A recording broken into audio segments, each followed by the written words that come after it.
Salam Fransiskus Pace Bene. Saya Sani Nusatya dari kelas 12 IPS 3 akan membahas materi mengenai sistem tanam paksa. Secara teori, tanam paksa atau kultur stem cell adalah sebuah kebijakan yang diterapkan oleh pemerintahan kolonial Belanda di mana rakyat Hindia Belanda harus menyerahkan 1/5 hasil tanaman ekspor mereka sejak tahun 1830. Tokoh yang berperan besar dalam implementasi sistem ini adalah Gubernur Johannes van den Bos, yang merupakan pencetus sistem tanam paksa di Indonesia pada masa itu. Van den Bos adalah orang kebangsaan Belanda yang menjabat sebagai Gubernur Jenderal Hindia Belanda yang ke-43 pada tahun 1830 sampai 1834. Dalam pembahasan ini, saya membaginya dalam 3 poin bab. Yang pertama, latar belakang sistem tanam paksa. Yang kedua, riwayat tanam paksa. Dan yang ketiga, dampak tanam paksa terhadap Indonesia. Latar belakang sistem tanam paksa di Indonesia. Pemberlakuan sistem tanam paksa ini didorong oleh kondisi keuangan pemerintah Belanda saat itu, yang sedang berada di ujung tanduk. Selama beberapa dekade sebelumnya, Belanda mengalami defisit, banyak dana yang hilang entah karena korupsi maupun perang. VOC yang sebelumnya merupakan company kebanggaan Belanda pun harus dibubarkan karena korupsi yang merajalela. Bahkan, ketika dibubarkan pada 31 Desember 1799, VOC meninggalkan hutang yang sangat besar, yakni sebagai sekitar 1.300 gulden. Selain itu, kerajaan Belanda pun harus menghadapi hutang akibat perang. Contohnya, Perang Napoleon, Perang Belgia, dan Perang Diponegoro. Dari Perang Diponegoro, Belanda harus mengeluarkan dana sebesar 25 juta gulden. Sedangkan, dari kekalahan Perang Napoleon, Belanda harus mengganti seluruh pengeluaran perang kedua pihak.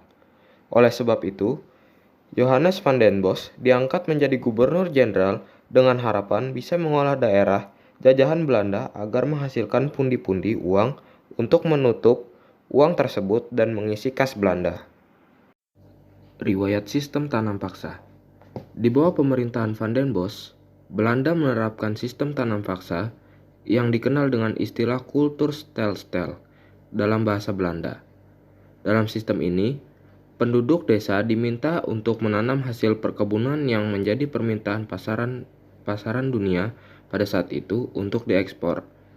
Mereka menanam teh, kopi, tebu, dan lain-lain. Melalui kebijakan ini, pemerintah Belanda mewajibkan rakyat menanami 1/5 dari tanah untuk kemudian menyerahkan hasil ladang kepada Belanda. Penyimpangan sistem tanam paksa adalah semakin bertambahnya penggunaan lahan sampai mencapai setengah bagian ladang. Selain itu, tanah yang awalnya digarap petani pribumi dan telah dibebaskan dari pajak pada pelaksanaannya tetap saja dikenakan pajak sewa tanah. Hasil penjualan tanaman-tanaman tersebut juga harus diserahkan kepada Belanda. Jika rakyat tidak memiliki lahan, maka mereka dapat mengganti dengan berkontribusi dalam pengangkutan hasil-hasil kebun atau pabrik selama kurang lebih 66 hari. Kenyataan pahit lainnya, kerugian panen yang sejatinya akan ditanggung oleh Belanda, nyatanya tidak. Petani yang mengalami gagal panen harus menanggung sendiri semua kerugiannya. Semua pekerjaan pun diawasi oleh pengawas dari pribumi, sedangkan para petinggi dari Belanda hanya mengawasi pekerjaan secara umum. Tanam paksa boleh dibilang merupakan era paling eksploitatif dalam praktik ekonomi Hindia Belanda di Indonesia. Sistem ini bahkan jauh lebih keras dan kejam dibanding sistem monopoli VOC karena ada sasaran pemasukan penerimaan negara yang sangat dibutuhkan pemerintah. Petani yang pada zaman VOC wajib menjual komoditas tertentu pada VOC. Kini harus menanam tanaman tertentu dan sekaligus menjualnya dengan harga yang ditetapkan kepada pemerintah.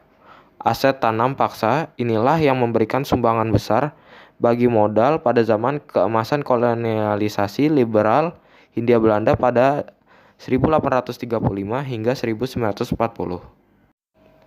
Dampak sistem tanam paksa terhadap Indonesia. Yang pertama, Indonesia mengenal tanaman yang laku diperdagangkan secara internasional, atau dengan kata lain, memiliki komoditas ekspor yang laku seperti kopi, teh, dan lain sebagainya.